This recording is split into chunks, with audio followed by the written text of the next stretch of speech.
What's up, everybody? I'm Phil Rogacki. And I'm Jared Abergina. And you're listening to Two Tree Guys Podcast.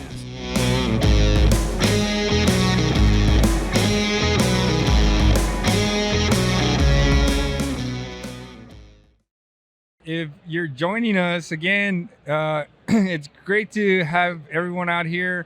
We're having a great time out here at Exo. Are you having a great time? Yeah, dude, you've been helping people run the crane out there, run the knuckle boom. It's been great. So we're here on the podcast, Academy Train Podcast. Two Tree Guys and a bucket of beer. It's what it's called. You're not getting any beer today, John. You already have a soda. Plus, you don't even drink much anyway, so it's good. It's good. It's good to have friends like that, though, man. Keep you out of trouble, you know? Yeah. I mean, get you away home, right? Get you away home, yeah. Awesome. So we're so glad to be on here again. Guest host Eric Palacios here, hanging out with my good friend John. John, how do I pronounce your name properly? It's John Steiniger. Steiniger. Yes, sir. All right. Don't mind my Hispanic accent, y'all. John Steiniger. Yeah, it's way cool. Where's that last name from? Where is your family from? So my family's actually mostly German, but a quarter Polish. So.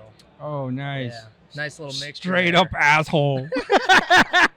Hey, you know? That's usually like that kind of a mix. Like, German Polish asshole. Yeah, pretty much. It's like, don't piss me off. You are not an asshole. I was just kidding. You should probably edit that, Bob. No, it's great to be here with you. Yeah, same, man. It's awesome. So, tell us a little bit about yourself. I don't want to say anything that's not true, but we're here with John. John has a company. You're also an instructor with training. And tell us how you got into the tree game, first of all, and like your life, a little bit about your life, you growing up. Tell us a little bit about that. Yeah, so, I live in a place we call the Quad Cities. It's the border of Iowa and Illinois that's literally just bridged with the Mississippi in between. And Quad Cities, you're probably familiar with that. You're from Illinois, Ryan? Yeah, we talked a little bit about it. You go share with Byron? Okay, cool. Yeah. So, I'm from that area. So I grew up in Iowa, Davenport, and my mother and my dad worked together for a tire company for years. My dad did trees on the side, and when he decided to retire from that, he went into trees full time. And so from the time I was like 7 on up, I was working dragon brush, doing things that now we know ain't legit. But doing it the old-fashioned way, working for my dad. And so the minute that I could walk, I was dragging brush and stacking trailers. And that's what's up. By the time I was 13, I was climbing professionally for my dad, removing trees. Wow. And 13? Yeah, man. That's 13. how I was barely heavy enough to put the spikes in the damn tree or get them out when the wood was pulpy. I had to do like a wiggle dance to get those things back out. Yeah. I mean, when I started climbing, I was like maybe 105 pounds. Wow. That's how old my kid is right now, and we're actually getting knuckle boom. So him and my nephew are the same age, and I was like, hey, you guys like video games, so you better be very good at running this thing, and they this saw ain't it Fortnite, but check it out. No, and I showed them, and they're like, Dad, how much are you gonna pay us? I'm like, well, actually, you're not gonna get paid, but you might make enough money to pay for your college. You start now, so that's definitely gonna be cool. So you started very young. You're climbing trees at 13. Probably. It should have been illegal. Frowned upon. Yeah, deeply frowned upon, I would say. But the cool thing about it is it really set me up because, now here I am, I'm in my mid-30s, and I already got a company that I've had for 13 years on my own, and so I've already experienced a lot. I worked for my dad for 10 years. And then it came to a point where I was like, so you quit at 15. You're like, I'm not working for your dad anymore. No, so you're working at 13. You started 13. How long did you work for him till you were like 23, 24, something like that? Yeah, 23. And then you decide to say what? Like, I had my Dad, I love you, but I had my first daughter, man. And it was one of those like epiphanies, like, what do I do now? Where do I want to be in this? Is this a job or is it a career? Right, because at that age and throughout that time in your career, you're just a climber. You're just a, you're just a worker. You're like, what? I think a lot of us were there. Now we're at, it's different, but I think a lot of us were there. We're like, do I want to be that guy that climbs that shitty tree all the time? Like, I'm like, there's no one else to look at, no one else to be asking to like you look around like, who's climbing this tree today? Like, it's only me. That's like the 1, 2, 3, not it. Yeah, it's like, Yeah. oh, it's just you. Yeah, for So sure. you're doing that. You get to that point. You have your daughter. You're like, what am I doing? Am What I do gonna do keep now? doing Yeah, this? Am I- and so I approached my old man. I was like, hey, is this a job or is it a career? And my old man basically laughed at me. And he taught me the basics of the world. My dad was very old school. He was the old lift and gutter, spiked everything, removal or prune. And so it was just like an opportunity for me. So I came to that point where I was like, all right, well, I got to do something else, because if I'm not going to take over this business, someday, whether it's a buyout or you hand it over to me, I got to figure out what my next step is. Because if I start out climbing at 13, I know by the time I get in my 40s, I'm going to be shot. You know? And so, I went ahead and I gave him a notice, and I literally hired him another climber. Without You're even like, I telling just him. hire you someone. I'm I gone. hired a buddy. What of did your mine. dad say? Like, was he disappointed in you? He wasn't disappointed, but he was pretty pissed off. His fist? Yeah. It's like, for what do you sure. mean you're starting your own company? No, and or so like that's you weren't. just it. You were At just first, going I to go didn't even work do for that. someone else. I went off and I subcontract climbed for a ton of different companies in the area, so I could learn different things. And I Yeah, could improve. absolutely. And it was there that I ran into a gentleman who's been a good friend of mine for over 15 years now. And Who's this? His name's Scott Swearinger. He's an ISA certified arborist as well. And he taught me, about trees, not just how to lift them and gut them or remove them. He taught me about trees. Started talking to me about cambium tissue and epicormic sprouts and stuff, and taught me that there was so much more to it that I was missing. It's so interesting that you say that you went and you wanted to go work for someone else to learn more. Like, most people don't have that drive. You know? A lot of us here do. A lot of us here did that for the same reason, right? Because I'm like, I don't want to just learn from this guy, you know, like in this. Man. And that. I had already had the experience of doing the big nasty removals and rigging out, huge negative spars and stuff, and so, I knew that there was something more to the industry, but I'd never found anybody that knew about it. So when I hooked up with him and I started subcontract climbing for him, he offered me a full-time position, and I worked with him for a while. For quite a few years, and he's actually one who came up to me at one point and he told me, he goes, John, you're too good. You need to be doing this on your own.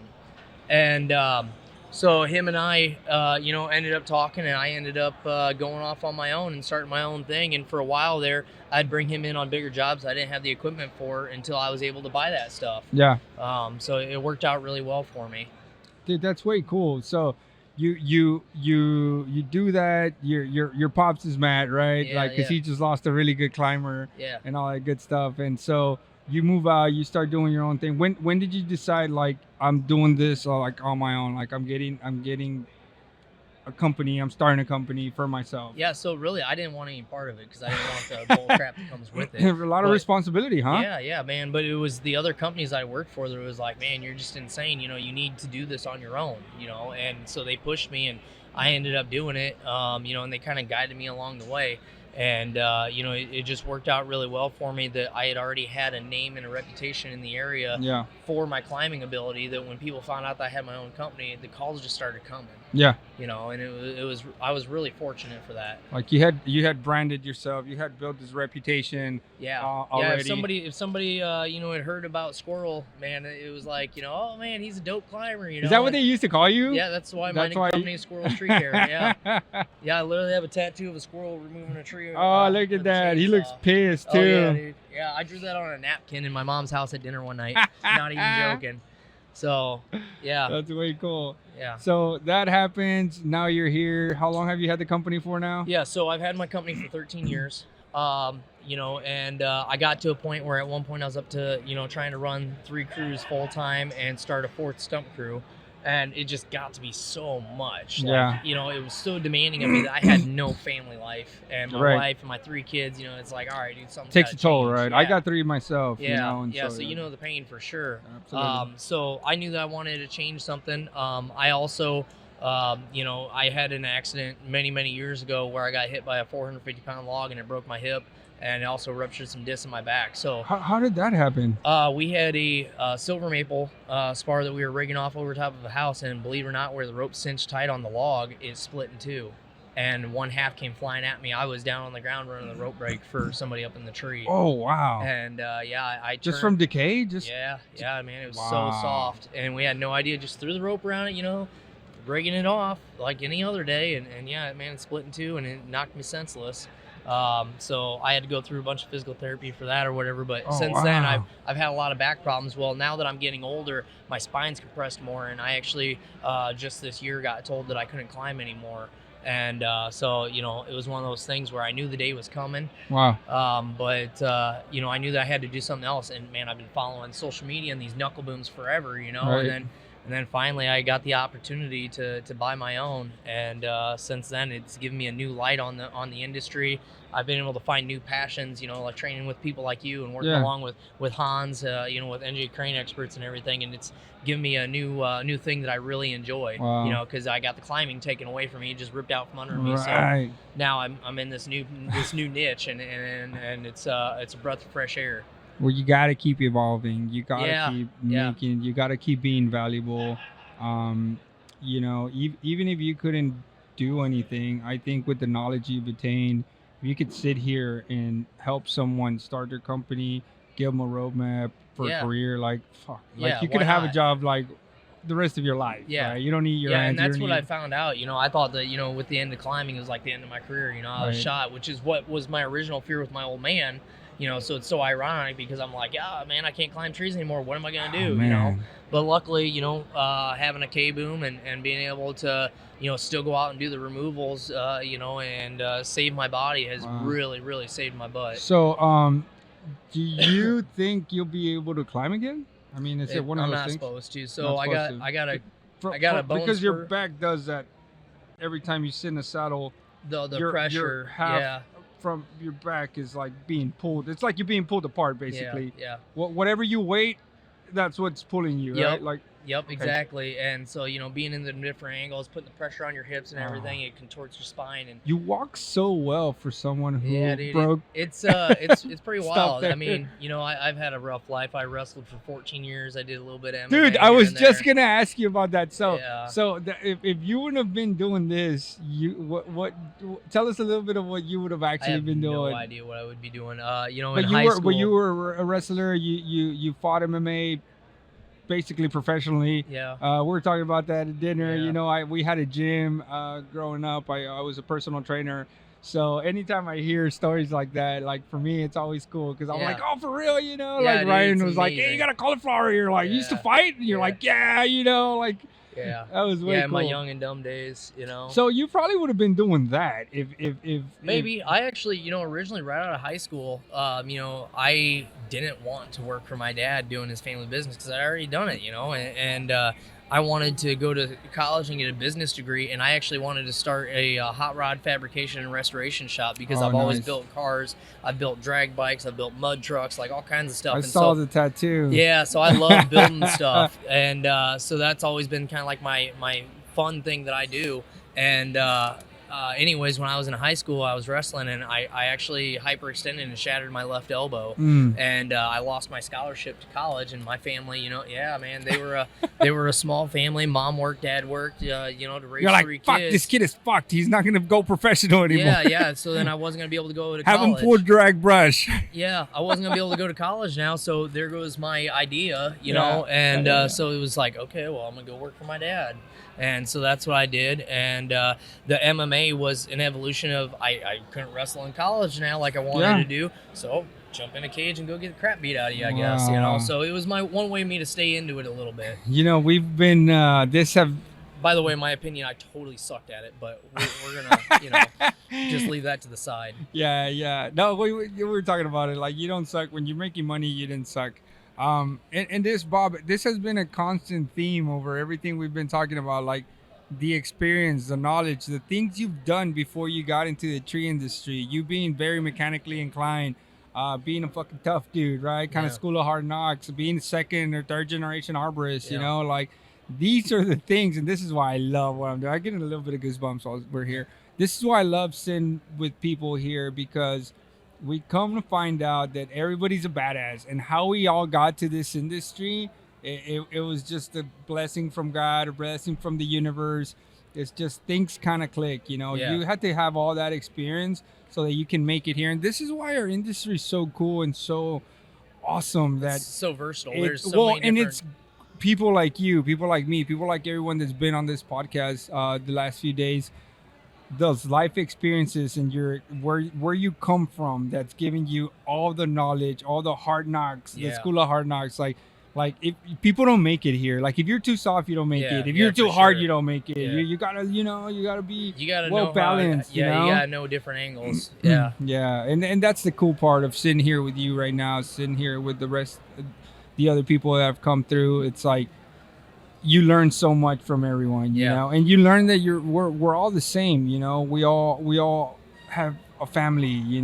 We all have things that we're looking for and we're striving for, the same things, like you got kids, you have the same number of kids I do, you go through the same issues, sometimes you got stuff with the wife, because we're not home, and yeah, man, it's crazy. The biggest thing about this industry that's so cool is in the last 5-6 years, everybody in the industry stopped treating everybody as competitors and started treating each other as colleagues. Like, this industry is finally coming together and working together to help improve everybody instead of fighting against each other, and it's awesome.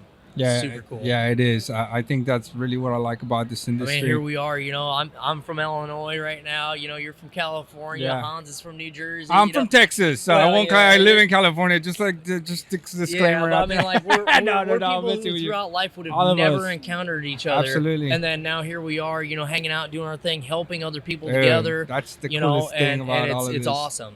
It's a cool feeling, I'm super grateful for the opportunity that Hans and Jordan and guys giving me, working with them as a trainer. Like, never would have thought I was going to end up there, but Hans is like, you need to do this. No, absolutely. That and it goes back to what I was just saying, like the life experience, the knowledge that you've had, the time that you've been in the industry, it all constitute for a great person, and beautiful family, man. Thank you. I'm sure they're super proud. It must be hard for your wife, just like it is for all of our wives. So give her a big shout out. Yeah, dude. I mean, I can't be any more grateful for her. She's definitely let me just run with it. Any kind of idea I had, no matter how stupid it was or how much she didn't understand it, she was just like, "Do you?" You know. And I mean, it takes a special kind of woman to be married to a tree guy, Bob. Yeah, I mean, does. How many women are gonna be like, yeah, go ahead, go spend that $147,000 on that lift, or go spend that $600 on that crane, like, bruh. Or like, yeah, go take 3 days off and go to Arbor Expo and go have fun with your friends.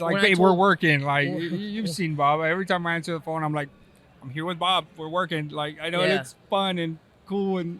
It's super cool. But I mean, it was super funny because I called her up and I told her, I was like, so these guys are getting me plane tickets out of Louisiana here, and I'm going to go up to the Arbor Expo still. And she's like, okay, well, enjoy it. And I'm like, okay, thank you. I'm like sitting there thinking, like, God, at one point did she say, what the hell are you doing? At what point is one of these days going to be answering the call like, I'm tired of your shit, John? Yeah. Like, that's it. Yeah. I don't think it'll happen. All right, dude, enough stupidity. they our wives are like our foundation, committed, man. And they're committed. Like, at this point, right? Yeah, 100%. They gotta be, because they're they dude, put up with a lot. Aren't those tree guys so lucky? Like, did you marry? I mean, I'm sure you married up. Like, she's probably way hotter and way prettier than you probably deserve. Than I am, yeah, for sure. She definitely got the short end of the stick. You know what I mean? Dude, like, people always tell me, they're like, "That's your wife," and it's so embarrassing because they'll go ask her like, how do you put up with this guy? And I'm like, dude, bro, like, come on, like, I'm standing right here, Yeah. And they'll just tell me, they're like, bro, like, how did you even, like, that's too pretty for you, Like, it's a big shout out to my wife. Yeah, I definitely believe that she got screwed in the deal, but we take care of them. We're hardworking men. Yeah. Like, I think that's what. Yeah, and that's just it. She totally appreciates, everything. She's seen me bust my ass, and she's seen the days where I can barely get out of bed because I just climbed this monster tree that beat the crap out of me, Like, she knows. Yeah. She knows. So for her, she sees me, finally in a place where, I'm not out there physically killing myself every day, but yet I'm out there still providing. I'm out there still growing, and she's super supportive with that. Yeah. No, and if you had something to say to people out there that are starting a new business, that want to break out away from maybe a family business, that want to make that jump, but maybe they're scared or they're not financially stable to start their own company, or to what is a piece of advice that you would give Man. someone like that? You've done all these Yeah, things, man. I literally started my business with $120 in my pocket and a pickup truck and a rented dump trailer. So I totally get it. You know, like the biggest advice that I have is you know, you gotta follow your heart and what you want to do. You know, you gotta go where, you know, your heart's leading you. And I knew that my heart was in this industry. I knew it was what I wanted to do. I wasn't quite sure how I wanted to do it. You know, but I had a lot of support behind me. You know, a lot of people that were, you know, that believed in me and what I did, and that helped a lot. It helped a lot. But yeah, I mean, as far as advice goes, you know, you just gotta, you know, follow your heart and go for your dreams. I mean, my original dream wasn't to be an arborist, you know, but I found that it better suits me. So and you took all that life experience, being mechanically inclined, for sure. being tough, dude, you know, being able to deal with these things, and that experience that you took from your father's business and all of that into this. Yeah, so I learned a lot of what not to do from that one. Which is great. Like, listen, you didn't have to make those mistakes, right? Someone else made them for you. And I think a lot of the times this industry, like, we're so hard-headed, like, we want to make the mistake to say, oh, I shouldn't do that again. It's like, dude, someone wrote this up already. Like, someone cut themselves. And like, this was literally written in blood so that you didn't do it. And like, here we are bumping our heads still. Yeah, man, for years I tried to get my old man to buy a crane. He's like, man, I don't want that nonsense. I don't want that risk, you know, whatever. But I'll tell what does he say about yours now? Oh, man, he has a cow. Dude, does he still have a company? Yeah. Oh, dude, those tough dudes are like, they're not going to stop until the day they die, right? Man, one of these days he's literally going to have a stroke on a job site probably. I mean, that's your fear now. Yeah. It's not like a log falling on him anymore, right? Yeah, no, what does he think about your crane? Is he still like, God? He honestly has no idea. He does not understand what the hell my knuckle boom is yet. Like, I mean, it's like, so what is it? Yeah, like, what does it do? It does what? Wait, who's cutting it? You know, like, he's like very. What's your father's name, John? His name's Glenn. Glenn, big shout out to Glenn. What's the name of the company? His company is Skyline Wood Service. Skyline, that's a cool name. Yes, cool name. Yeah, it's something else. But yeah, he still don't understand. But man, I'll tell you what, I remember when I first was out in business for myself, I bought my first crane, man. It was like night and day difference. My business just boom, skyrocketed. Shot. Man, everybody found out that I had a crane. It was like, it was on. So would you tell someone out there that's thinking about it to get one? I mean, obviously it's helped you save your bag. Yeah, it's created more income, a more safe environment for your company. The biggest thing is with cranes and stuff, man. It's another tool in the box, you know, and you gotta know if it fits your business motto. You know, for me, I always had experience. I was the guy on the hook. So by the time I became an operator, like, I already knew what to expect. You know what I mean? It was just figuring out the controls and getting certified and all that stuff. So it was a pretty smooth transition for me. It's not going to be for everybody. Right. But, you know, with that being said, I mean, how do you know until you try? Find where you're at. Find if it's useful for you. If it is, this is going to be one of the best moves you'll ever make in your life. Yeah, absolutely. And especially with like the knuckle booms and stuff, you know, everybody knows the struggle of finding a climber because nobody's going to be able to hire a guy like you or me because we're already doing what we're doing. Yeah. It's hard to get a hold of us sometimes. These days, you know, contract climbers are out there just making a killing, you know, and they're getting what they're worth. You know, some of them are trying to charge more than they're worth, but you know, the big thing about it is you don't just get that hourly climber anymore that's dedicated and devoted and is going to be there day in and day out with you. And it's a hard thing to find. So if you find them, take care of them, you know, first of all. That's good. Provide for them. But then also, you know, these knuckle booms, man, I mean, I do all my jobs on my own every single day still. And my knuckle boom, I can literally get the tree down to the point where I can either A, strap the log, or B, tip it over and strap it and take it out. And so I don't even use climbers anymore. So it's amazing for me because I'm still able to be on every job site to give my customers the quality of work. So innovative. Yeah, man. They're insane. So much safer. Yeah. It's a great marketing tool. Everyone comes out and takes a video and wants it. And like, you know, everyone's selling work for you. Like, when everybody sees that thing, it's like, what in the hell is that? We got to check it out, you know? And then next thing you know, you got 10 people calling like, yeah, I want you to come use that thing on my tree. Dude, you know? So thanks for being here. Yeah, thanks for sharing your story. So many people will benefit from this. It's incredible what technology does now, what sharing your story can do, right? That's why, you know, that's why we're always asking people to share your story. How did you start? Where are you at now? Where are you going? You're doing training now. You're doing, you're helping more people out. It's so fantastic to see what you're doing, to see what you've created. Your father must be extremely proud. I would hope, but who knows? They're old tree guys. They won't tell you Yeah. until the day they die, just because Yeah. they're old and tough like that. But I guarantee you he is, man. Yeah, How can you not be? I gotta tell you, as far as being proud goes, I mean, my wife's my biggest supporter. She's seen me go through the dirt, cool. and so That's cool. As long as she's proud, that's all that matters. The family is all that Yeah. matters. That's Yeah, so for awesome, sure, brother. man. That's way Appreciate cool. it. Well, thanks for being here. We know you got a little bit of work to do outside. Yeah, You guys for pick it up, and we'll let you enjoy the rest of the Cool, show buddy. as well.